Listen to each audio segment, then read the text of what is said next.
Alright, 97.7 Outlaw Radio FM listeners, you already know what time it is. It is interview time, and we got the one and only, the ever so talented, the living legend. We got Sligh Talkbox live on the line.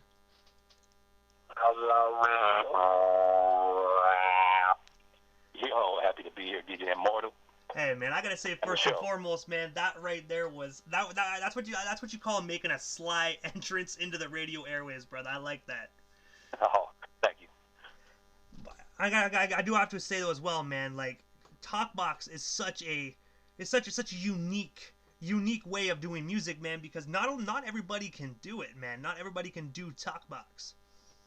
Nah, yeah. I mean, it's like some people don't realize what it is. You know, they think it's just auto tune or some plug-in. But yeah, you got to play the keys. You got to come up with the melodies, and it's just something that once I started doing it, yeah, I wasn't as good at first, but once I got it down, it just became a part of me. And you hear those melodies, I mean, what songs you want to rock talk box, what songs you want to sing, rap, but some songs they need that talk box. So. And one thing I gotta ask, man, right before we jump into this, because that was the one question I had on the list, but you just brought it up yourself, man. Like you said, a lot of individuals think Talkbox is auto-tune, man, which clearly it's not, man. If you can, tell our listeners that think auto-tune, that think Talkbox and auto-tune are the same thing. Tell our listeners how much effort and how much skill it takes to really operate a Talkbox, because I seen people do it, man. I kind of sat back and was like, dude, like, you have to have lungs of steel just to even get it going. Yeah, for sure. Yeah, it's something that you use your throat and your mouth and the way you move it and you manipulate that sound that's coming out the tube. So yeah, you got your keyboard, you got your driver, your talk box, the actual box itself that has the tube coming out of it. Your keyboard goes through there. You play the notes, the melodies that you want to play, and then you manipulate that sound with your mouth and throat without actually singing. And you come up with the sound, and you manipulate that sound to make words. And that's sometimes you got to add a little sound to make the C's and T's and like that, so it doesn't just sound all like mishmash, so you can actually understand the words. So that takes some practice, and not everybody can do it. So. And I gotta say as well, man, it's definitely a hell of a lot different than auto-tune. Auto-tune's a program, man. This is skill.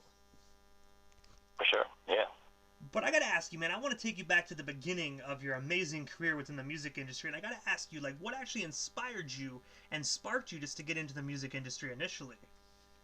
Well, I don't know. When I was a kid, I just always had an interest in it, and I played in different garage bands. I started as a guitarist, actually, but kind of once I found the funk, and when I was kind of coming into my own in high school, and that's when the whole G-Funk era was king, the golden era of hip-hop. I'd be at parties, that's what we were listening to, and I loved it.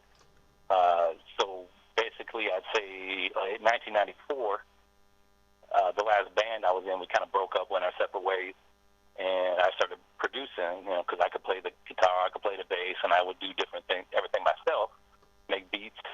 Back then they were raw, but they were funky, and I've evolved over the years, and it's been a journey, it's been my life's work, putting in the time and the grind in the studio and coming up with different things, learning different equipment, different programs. And, I didn't even start doing Talkbox until like 2009. That was kind of like the little, I don't want to say the final piece because I'm always evolving, but at the same time I don't switch it up. I keep it funky. I keep it true to that, that G-Funk, just that musical funky, that's what I like about G-Funk. It just had such a musical side to it, the melodies and everything.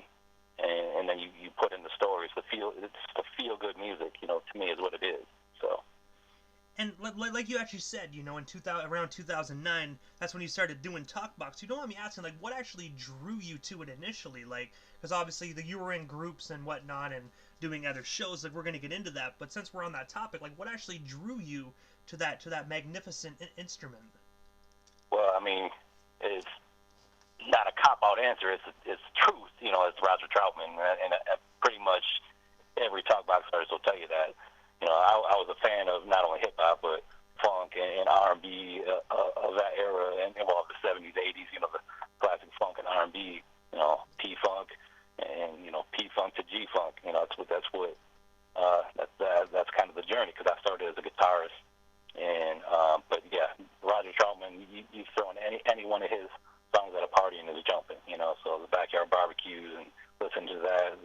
Zapp and Roger back in the day. That I always thought that was so dope. I didn't know exactly how to do it, and it was some years until I figured out what I needed to get and what to do to get that sound. But yeah, once I did, it's on. And I just got to say, first and foremost, rest in paradise to the late great Roger, man. One of the best to ever do it, man. Work with so many legendary artists. For sure, man. But also, taking you back to the 90s, man, in 1997, you were actually a part of the hip-hop duo Love West when you actually released your first hip-hop record. I was wondering if you can tell our listeners a bit more about that duo, and of course, how did yourself and the other member get connected? We met at work, and it was a female singer and MC, and I was an MC and producer, and we hit it off, and our first tape, was made in the loft at her place. I brought my 4-track, old school 4-track cassette, recorder, and we made songs there. They're raw but funky. Funny little side story to that, and that was and I better give her props first. That was Maya Love. So her last name was Love, my last name was West, so we were Love West. But once we had that tape, she went to a concert, a Dog Pound concert. There was other groups there too, but I think she gave that tape to Dad back in the day. I don't know what happened to that tape. It probably ended up in the toilet like Hustle and Flow. But you never know. But we did our thing. It was had some underground buzz in our home city, but didn't really go nowhere. And she ended up moving away, and that was that. But we still keep in contact, man. She actually just she texted me this past week and wished me happy birthday. So. And I gotta say as well, happy belated birthday as well. I know I wrote on your timeline, but since we have you here live on the air, man, I gotta say happy belated birthday to you. No doubt, I appreciate that, bro. And speaking of that record, man, that that you guys sent off to Dad's, do you guys actually have that circulating on the internet at all? Because I do know some old records like that somehow end up on YouTube for people to just stream and check out. No, I don't think it's gonna leak out. But maybe I'll get some inspiration from that, and maybe we can me and Maya can redo a track one of these days. And she's down in Atlanta, so. But yeah, like I said, we keep in touch. I'm not closing that door if we want to do a little collab at some point. And also as well, you were actually a part of another group called Midnight Players Crew. I was wondering, what's the story behind the formation of that group, and of course, how did you all meet? That's still going strong. Midnight Players Crew is artists that I've met over the years. 40 Macaframa. I met him. He got a couple of features from me back in 2015, and we kept in touch. He came actually up to my city. He drove about 8 hours to come perform at one of my album release parties, and then from there we kind of hit it off. We shot a couple music videos while he was up there, and we kept going, but more on that later.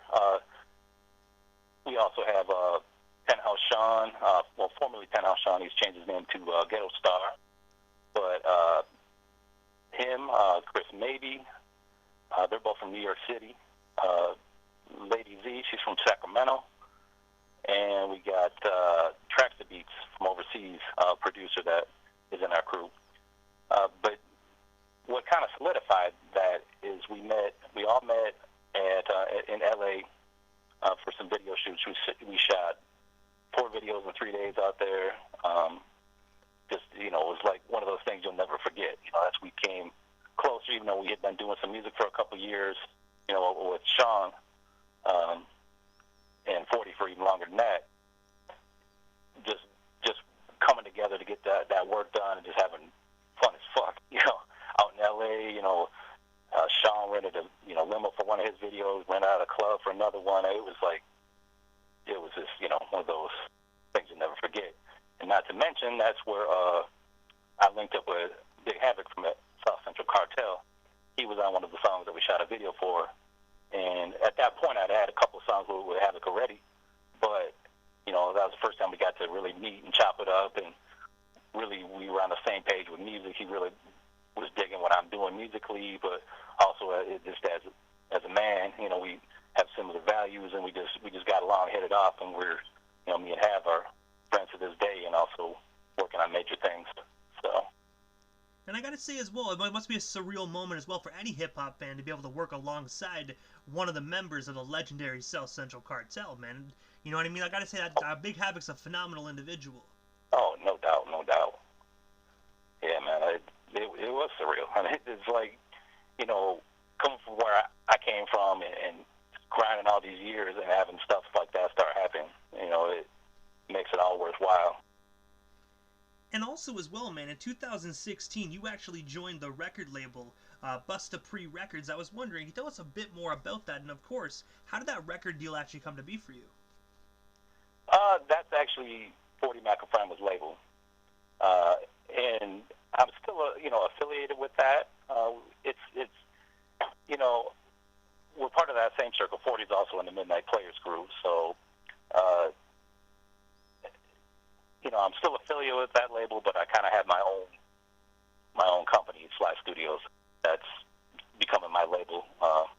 But we're still all working. There's nothing, no big separations there. But 40, like I said, he had done some things, for me after getting the features and everything coming up here, and he gave me one of the best moments of my career when I went and opened up for, because it was his show that he opened up for DJ Quick, and he had me come out for that. Got a chance to open up for Quick and talk to Quick backstage. That's one of my favorite all-time artists / producers. I mean, Quick's dope, and meeting him, chopping it up, and it was a pretty surreal moment in itself. But yeah, so Busta Free was a movement, and I'm still affiliated with that. I'm still supporting Busta Free. And I gotta say as well, do you guys actually have any new projects currently in the works, yourself and Busta Free?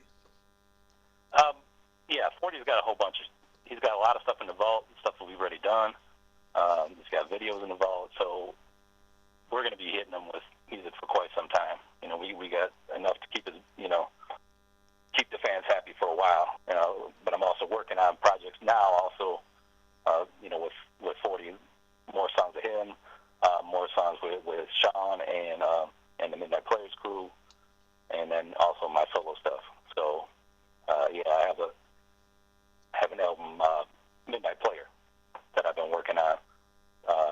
I'm pretty far along in that album, but there's other projects like the one with Havoc. I'm doing a full album with Big Havoc. Doing a lot on that album. That album's called Liquid Nitrogen, and that's his first solo album outside of SEC. And we've been, like I said, since when I met him in LA, that was 2019. So basically, for 2 years, we've been really good friends, and then we planned this project, and we've been working real hard. And the album is dope as fuck, man. It's one of those musical journeys. With my albums, I try to make it like a musical journey, so that album just doesn't get stale at all. No filler tracks. It just bang, and then it just you just love it all the way through. So that's Liquid Nitrogen is one of those type of albums, and we're just putting the finishing sprinkles on that album. But yeah, I mean, that album's got a lot of nice little features on there. It's got Glasses Malone. It's got, of course, Big Prod from SEC. It's got myself, Midnight Players crew, 40's on there, Penthouse Sean / Ghetto Star, he on there. Lady Z from Sacramento, she on there. So, and many more. But, and you hear a little bit of everything that I can do. So I produce beats for it, or some of the beats, co-produce some with Have, and, I sing, I rap, and I play talkbox on the album. So I did. Oh, and I mix and master the whole project. So, I've been busy, but it was an honor to do it. Me and Have working together, and it's been a real something that I wouldn't give up for the world. And then he's going to be once we get done with that, he's also going to be working with me on my Midnight Player album. So he's going to be on some songs there and do some work for that for me. So, and probably get on the production side too, get him involved with that.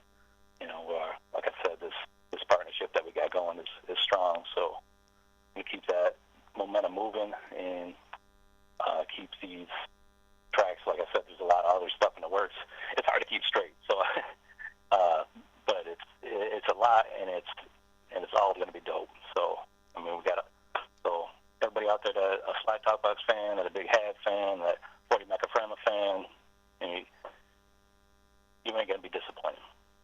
Leave it at that, I guess.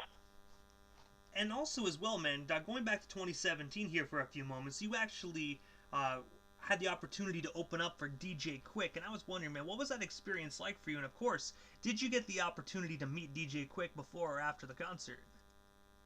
Yeah, not before the concert, because Quick was in his bus. He had a tour bus or something. But we did get a chance to meet him after the show and chop it up. It was pretty dope, man. Me and him talked about Roger Troutman, because Quick was a Talkbox artist as well. So, yeah. So I mean, it was dope meeting him. He's a cool as fuck dude. Yeah, we talked about Roger Troutman and Talkbox and everything. And I know in Quick set they actually played. He had High C there as well, so I had a chance to meet High C. And gosh, I'm trying to think. The song is eluding me. I think it's "Let Me Know." That song with High C and Quick, but that has Talkbox on it. So he didn't actually play the Talkbox live. It was on the performance track. But I'm like, yo, Quick, man, I would have left my Talkbox on stage if I didn't know you were playing that song, because I could have done it. I could play that song with him. He's like, oh yeah, that would have been dope. But so maybe that's a missed opportunity. I don't know, but. No matter what, though, it was like, again, one of those memories that you're never going to forget. Because that was one of my goals as an artist was to work with some of the greats, and I'm doing that now. Getting a chance to do something like that as well. I mean, all this stuff is, it makes it all worthwhile. This lifelong journey of music that I've been doing, it's a great feeling. And also in 2017, you actually co-starred, produced, and performed the theme song for the film To Change a Life. I was wondering, what was it like working on that film? And of course, how did that opportunity come to be for you initially? The opportunity was a videographer / director that had done 3 of my music videos. So that's how I got the role. He needed somebody, and I stepped in. I actually played my character. I played a music producer. But yeah, it was dope, man. It's acting is hard work, though. I'll tell you that. I mean, knowing your lines and doing take after take, late nights.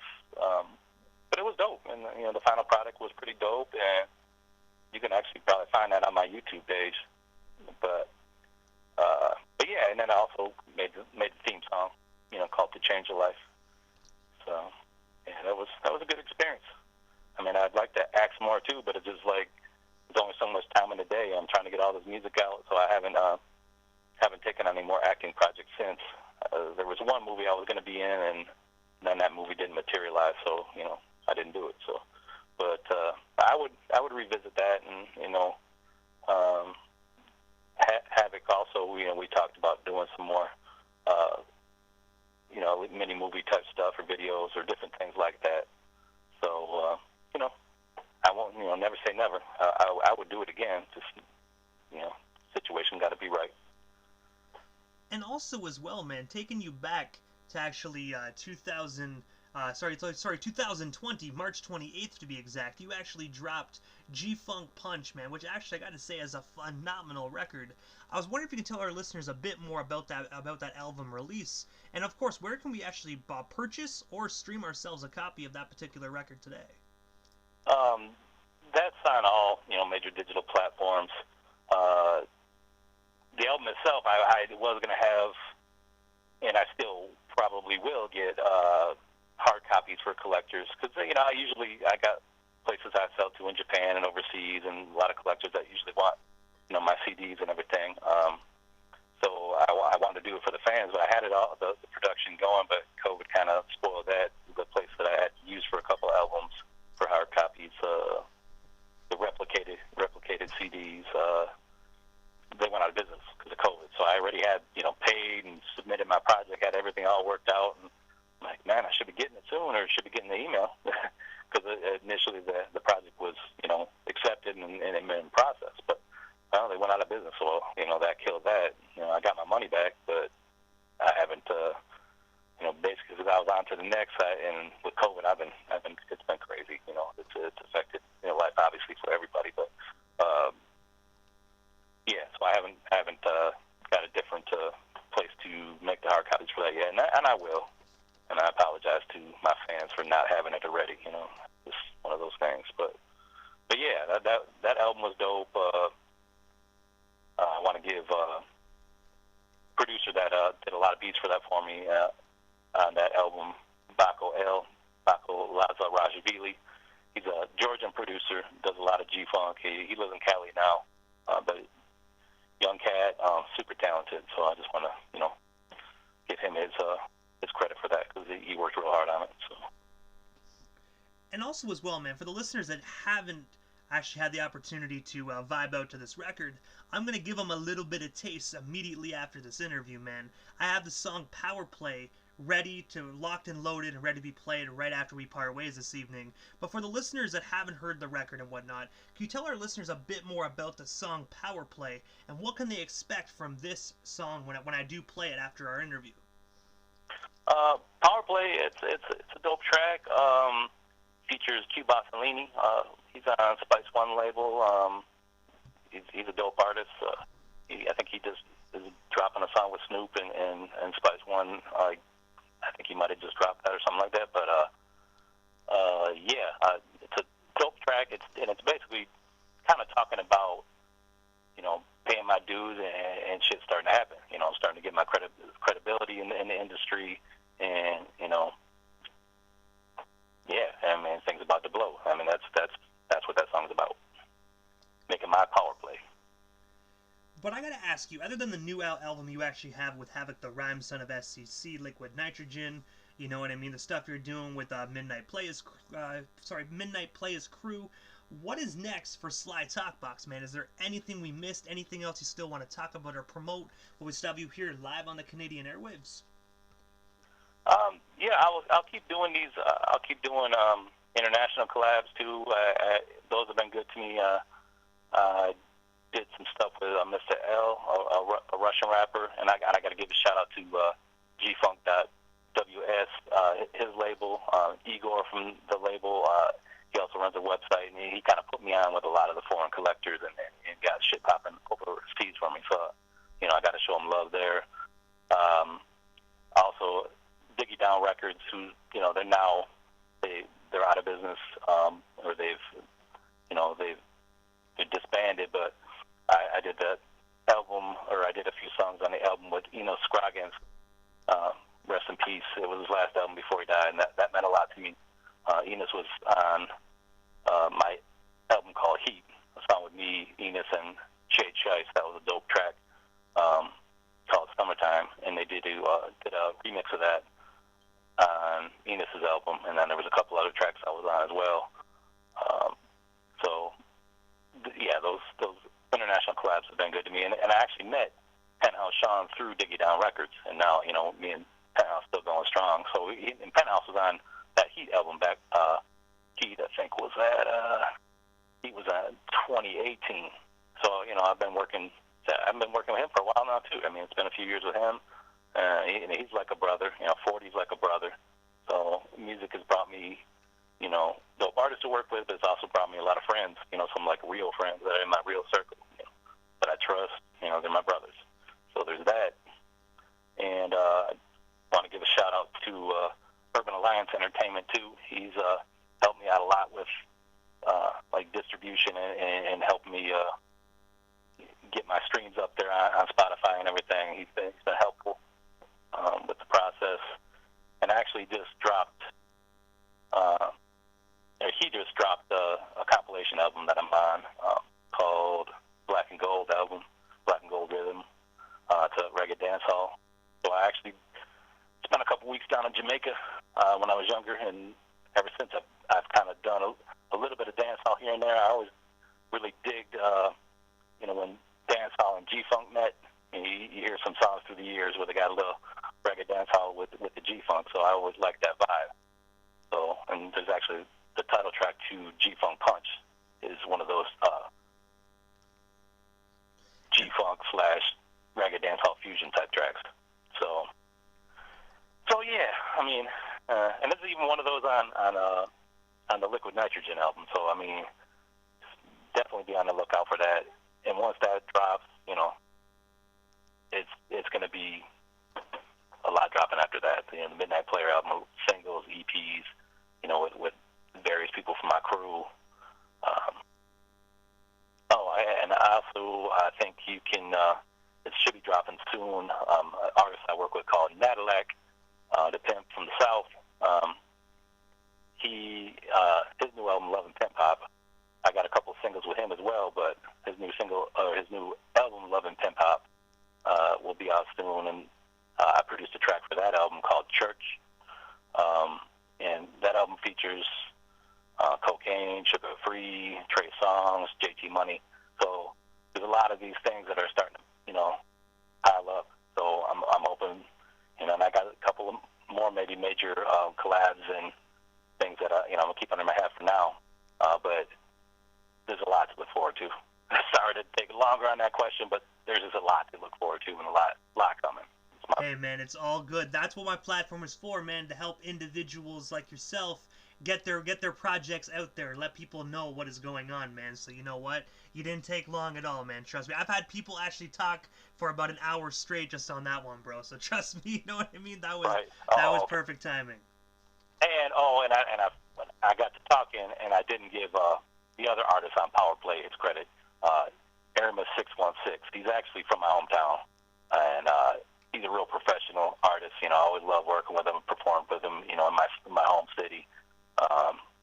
Dope artist. He always comes up with creative wordplay and solid raps and everything. So he's on that track with me and Cuba Salini. So Aramis 616. He on, you know, all platforms too. So let's see. And I just want to give another shout out to the Midnight Players crew. I didn't say it enough. I love you, all of you. 40 Macaframler. And Sean, I got to get used to his new name. It's hard to get used to Ghetto Star because I put Penthouse Sean and there's so many different rhymes, but Ghetto Star, Lady Z, Chris Maybe, Tracks to Beats. Love you guys, man. And DJ Immortal, much love to you too. I really appreciate what you're doing. I mean, you're interviewing, all your interviews are dope. I mean, if I've needed this, you know, you're giving people the opportunity. You're giving people the props from back in the day that, you know, maybe people forgot about. And you're also, you know, you got the heavyweights too. I mean, it's great content. I appreciate you, and I appreciate what you're doing. Hey man, I gotta say thank you so much, man. Before we part ways, man, how can our listeners actually find you if they want to get at you, maybe to book you for, you know, for your production side of things, or even to get some Talkbox on their records? How can they follow you and contact you? I mean, as far as finding out all my music and everything, you can just Google Sligh, Sligh, Talkbox. But like I said, I have a new LLC, Sligh Studios LLC. So if you want some work done, Talkbox features, beats, you know, you name it, you know, vocals, help with writing hooks. I mean, that's my specialty. You know, or you know, even rap feature. You know, I mean, you need that, you know, low voice. You know, a little bit of that with your track. You know, I got you there. I do voiceovers too, so I do all 40s. Like for his live shows, I do all his voiceovers. So I mean, I can do that. Like, but anyway, Sligh Studios LLC. So that would be Sligh Studios LLC @gmail.com. So you can email me there, you know, with you know, any serious requests. Hey man, most definitely. I gotta say thank you so much there, Sligh, for taking the time out of your busy evening and coming on 97.7 Outlaw Radio FM. It was an honor and most definitely a privilege, man. Hopefully down the line we can make this happen again sometime soon. Oh, for sure, man. The pleasure's mine. Hey man, most definitely. But for now, have yourself a wonderful night, man, and most definitely stay safe out there. We most definitely shall talk soon. Hell yeah.